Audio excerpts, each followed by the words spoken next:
Bom dia, turma.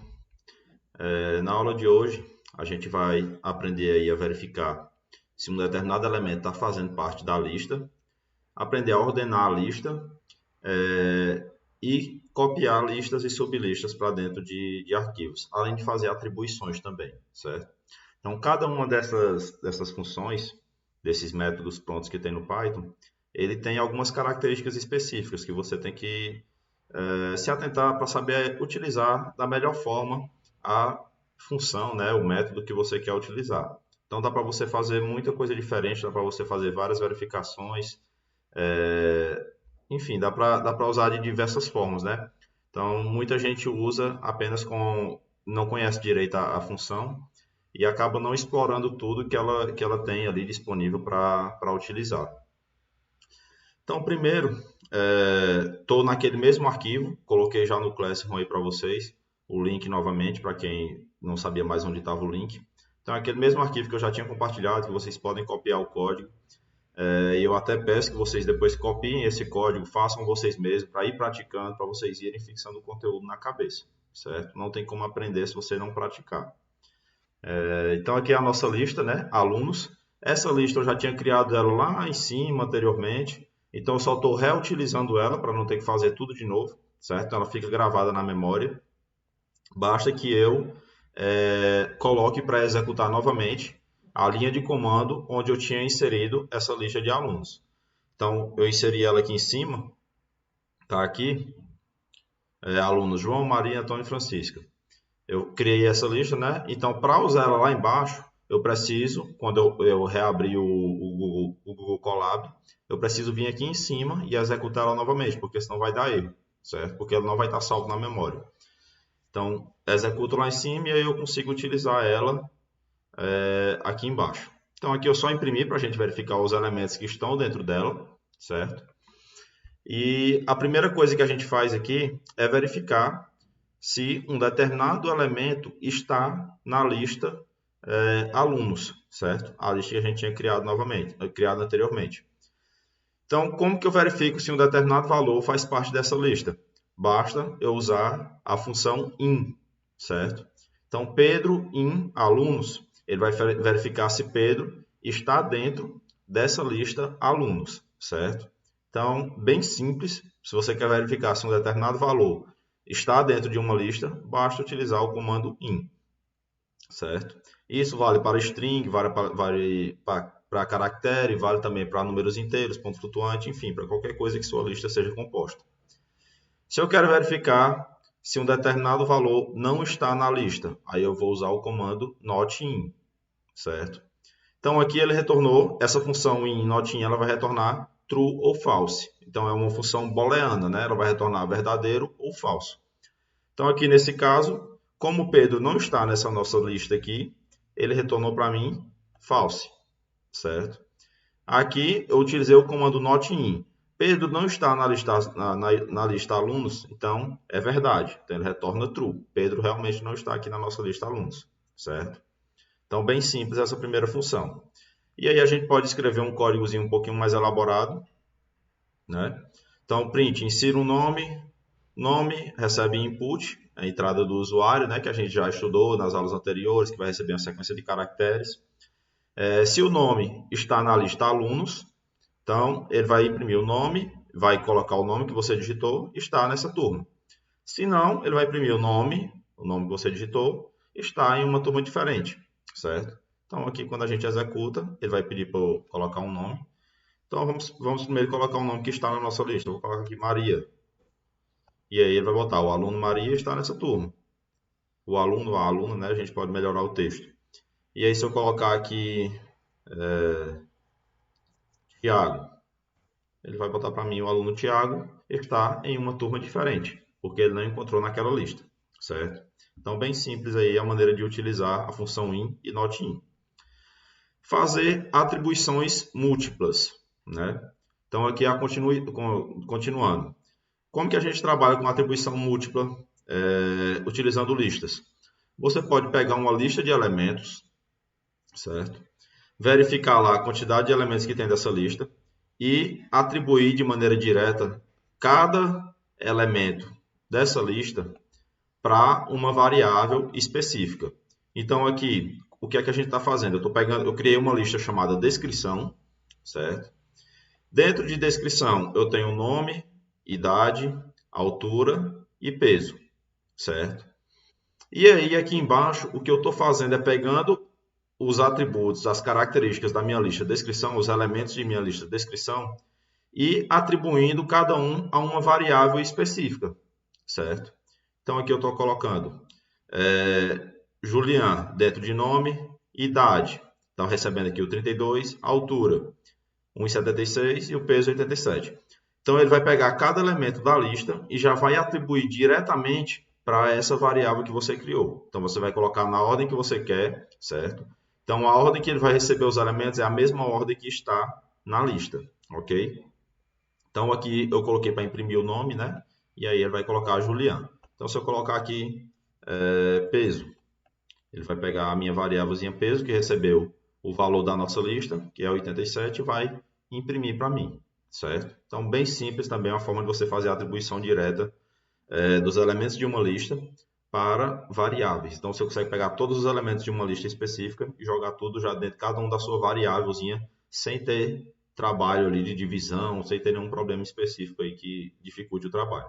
A única atenção que você tem que ter é que você tem que usar a mesma quantidade de variáveis para fazer a atribuição, tem que ser a mesma quantidade de elementos da lista, certo?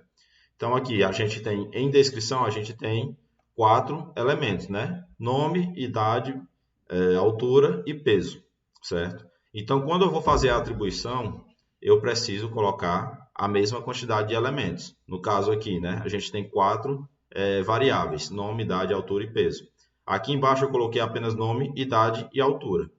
E aí tentei atribuir a minha lista de descrição e imprimir o nome. Só que o que é que acontece? Ele dá erro. Por que ele dá erro? Porque para fazer a atribuição, eu preciso ter uma variável para receber cada elemento da minha lista, certo? Então, se eu não colocar uma variável específica para receber cada elemento da lista, ele vai dar um errozinho aí, ó. Tem mais valores dentro daquela nossa lista, ok? Então, se você for fazer atribuição direta, tem que tomar cuidado para você pode, por exemplo, verificar a quantidade de elementos que tem na lista e criar a quantidade de variáveis específica para receber os elementos, certo? Então, tem que ter uma variável para cada elemento. Continuando, encontrar a posição de um elemento na lista. Então, a gente pode usar a função index, certo? O métodozinho index aqui do Python já pronto para a gente utilizar. E aí ele vai percorrer dentro da nossa lista e retornar a posição que aquele elemento está ocupando, certo? Então, botei aqui o nome Antônio. Ele vai verificar para mim em qual posição da minha lista o Antônio está. Então, a gente vai lá na nossa lista alunos de novo, ele vai vir aqui, ó, 0, 1, 2, né? Sempre começa no 0 o nosso índice, e aí ele retorna para mim que o Antônio está na posição 2. Se eu colocar a Maria, então ele vai lá verificar para mim e vai dizer que Maria está na posição 1. Então, se a gente olhar aqui, está aqui, Maria é o primeiro elemento, né? A gente tem o elemento 0, primeiro elemento, Maria. Continuando. É necessário fazer tratamento de exceções para elementos que não estiverem na lista. Então, se você buscar um elemento que não está presente na lista, ele vai dar uma exceção, certo? E aí ele vai acusar aqui o valor do erro, né? Márcia não está na lista, certo? Então, executa aqui, ó, ele vai dizer para mim que Márcia não está na lista. Então, eu posso fazer um tratamentozinho de exceção, né? Para verificar caso um elemento não esteja na lista. A gente já viu como fazer esses tratamentos de exceções também nas aulas anteriores. Caso um elemento não esteja na lista, você vai lá e continua, né? Pode buscar um novo elemento para evitar que o programa pare de rodar. Ok? Aqui eu coloquei um novo elemento no final da lista, uma funçãozinha que a gente já usou. Na aula passada, eu tinha deixado um exercício que a gente usou essa função append, né? E usou o insert também. O append, ele vai, ou append, né? Ele vai inserir no final da lista, certo? Então, tá aqui João, Maria, Antônio, Francisca, Márcia. E aí ele colocou Maria lá no final da lista. Eu tinha inserido Márcia anteriormente, por isso que ele já está aparecendo aqui. Então, caso o elemento esteja duplicado, será apresentado o índice do primeiro elemento, ainda trabalhando como índice. Então, se a gente pedir para ele verificar a posição de Maria, percebam que aqui eu inseri Maria no final, né? Então, Maria agora está aparecendo em duas posições diferentes. Ela é o elemento 1 e é o elemento 5, né? 1, 2, 3, 4, 5. Então, Maria agora está na posição 1 e na posição 5. Só que quando eu boto aqui alunos.index Maria, ele vai imprimir para mim a posição 1, porque ele vai sempre retornar o primeiro elemento que ele encontrar com aquele valor específico, certo? Então, como o primeiro elemento que ele encontrou com o valor Maria está na posição 1, então ele vai retornar a posição 1 como sendo ali a do elemento Maria. Ordenando a lista com sorte, né? Usando o método sorte. Então, basta a gente dar lá alunos.sort e imprimir novamente alunos, ele vai imprimir para mim a lista ordenada, certo? Então, se eu executar aqui novamente, está aqui Antônio, Francisca, João e Maria. Então, ele imprimiu para mim a lista ordenada. A nossa lista que anteriormente estava João, Maria, Antônio e Francisca, né? Antes de inserir esses dois aqui. Aí ele ordenou para mim e ficou Antônio, Francisca, João e Maria, ok? Se eu quiser colocar a minha lista ordenada de maneira decrescente, como que eu posso fazer? Basta que eu coloque o reverse true dentro do meu métodozinho sort, dentro da minha função sort. Então, eu criei uma lista aqui que eu dei o nome decrescente, coloquei números aleatórios dentro dela, então botei 25, 32, 40, 10 e 75. E pedi para ele ordenar de maneira decrescente. Então, botei aqui o reverse true e imprimir a minha lista. Então, ele botou 75, 40, 32, 25, 10, certo? Então, essa é uma forma aí da gente, se quiser colocar uma lista de forma decrescente, bem simples também, basta usar o reverse true como atributo aí dentro do método, passando esses valores dentro do método. Inseri mais dois elementos aqui, né, João e Bia, para mostrar para vocês aí que a função sort, ela tem algumas características específicas. Então, inseri dois elementos, né? João e Bia. Então, ele imprimiu para mim aqui novamente. Botei para imprimir. Antônio, Francisca, João, Maria, que estava ordenado. E João e Bia, que foram inseridos por fim, né? Aqui nas últimas linhas, de maneira desordenada ainda. Em seguida, eu coloquei o método sort novamente. O método sort, ele utiliza o ASCII2 para ordenar. Então, ele coloca letras maiúsculas antes de minúsculas, certo? Então, ele vai ordenar de maneira crescente, né? Se você não usar o reverse true. E ele vai colocar as letras maiúsculas, as palavras que iniciam com letras maiúsculas, na frente das que iniciam com letra minúscula. Então, aqui, quando a gente mandou ordenar novamente, ele pegou Bia, jogou lá para a primeira posição, João jogou para a segunda, e aí depois ordenou novamente as palavras que estavam com letras minúsculas, certo? Então, sempre que você for usar o método sort, você já sabe, se tiver a palavra maiúscula, ele vai ordenar colocando elas na frente. E se você quiser colocar para ele tratar tudo como letra minúscula, para ele não jogar as maiúsculas na frente, você pode utilizar o key, a palavra-chave, né? str.lower, que aí ele vai tratar tudo como sendo letra minúscula. E aí ele vai ordenar tudo independente de estar letra maiúscula ou minúscula. Então aqui eu coloquei, ó, chamei novamente, né, a lista alunos.sort, passei os atributos aqui dentro, recebe str.lower e imprimi novamente. Então ele imprimiu agora Antônio, Bia, né, Francisca, João, João novamente e Maria, certo? Então ele tratou aí de maneira independente se era maiúscula ou minúscula. E aqui o João ficou depois porque esse aqui está acentuado, né? Então ele está com um tio aí, ele ficou na frente do outro João. Em seguida, as funções de copiar, né? Para finalizar aqui essa nossa aula, apresentando mais funções aí para vocês. As funções de copiar.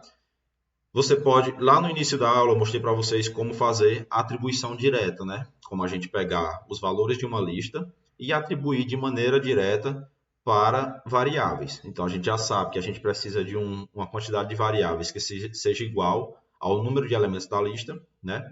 Mas vamos supor que você queira copiar uma lista para dentro de outra. Então, você pode usar a função copy, né? Para isso, você vai ter que importar a biblioteca. Então, você vai primeiro utilizar o comando import. Se você não colocar isso aqui, ele vai acusar erro, porque ele vai dizer que não encontrou aquela função, ela foi declarada pela primeira vez. Então, vou dar um import aqui, copy, para importar essa função aqui para poder utilizar ela. E aí eu criei uma lista aqui chamada universitários, que eu vou dizer que essa lista universitários vai receber vai copiar os dados da minha lista alunos. Então, botei aqui copy.copy, recebe, e passando como parâmetro alunos. E aí, quando eu imprimir universitários, vai ter aqui João, Maria, Antônio e Francisca, certo? Então, executando aqui novamente, está aí, Antônio, Francisca, João e Maria. Tem outra forma, se você quiser também, se você estiver trabalhando com listas, com sublistas, que a gente estudou nas aulas anteriores também, como você colocar uma lista dentro de outra, você tem que usar a função deep copy, né? Como se fosse uma cópia profunda. Então, utilizando essa função, você vai conseguir copiar listas e sublistas que tenham dentro dela, ok? Então, eu botei aqui um nome, lista misturada, só para exemplificar. Coloquei copy, decopy, e aí eu passei aqui dentro geral. O que é essa lista geral? É uma lista que a gente tinha criado lá nas aulas anteriores, que que tinha uma lista que tinha animais, nomes de pessoas. Então tá aqui, ó, essa lista aqui, a lista geral. Então essa lista que a gente já tinha criado lá na aula anterior, e aí eu fiz a atribuição dela lá dentro da minha lista lá embaixo. Então, para fazer a cópia de listas com sublistas, né? Lá a gente tem 3 listas diferentes, uma dentro da outra. Então, para fazer essa cópia, eu tenho que utilizar a função deep copy, né? Então, essa seria a cópia profunda. E aqui eu fiz a deep copy e em seguida somei, né? Atribuí mais a lista alunos. Então, o que foi que ele fez para mim? Botou lá os elementos que estavam na lista geral, que é João, Maria, Antônio, Francisca, calango, lagartixa, tiúla, bigol, porco, galinha, bode, vaca, cavalo. Esses elementos já estavam lá. E aí, em seguida, ainda acrescentei a lista de alunos. Então, ele repetiu aqui para mim. João, Maria, Antônio e Francisca. Certo? Então, sempre que você quiser copiar listas com sublistas, que é esse caso aqui, né? A lista com as sublistas. Então, para copiar aqui a minha lista geral, que ela tem sublistas dentro dela, eu tenho que utilizar o deep copy. E depois eu acrescentei aqui novamente a minha listazinha copy alunos, ok? Então, pessoal, utilizem essa aula, refaçam esses exemplos que eu passei na aula, certo? Para vocês exercitarem. Na próxima aula eu vou passar uma atividade para vocês fazerem baseado nesse conteúdo que a gente já estudou, ok? E aí apresento conteúdos novos também. Então, um abraço a todos, bons estudos e qualquer dúvida, estou à disposição. Valeu!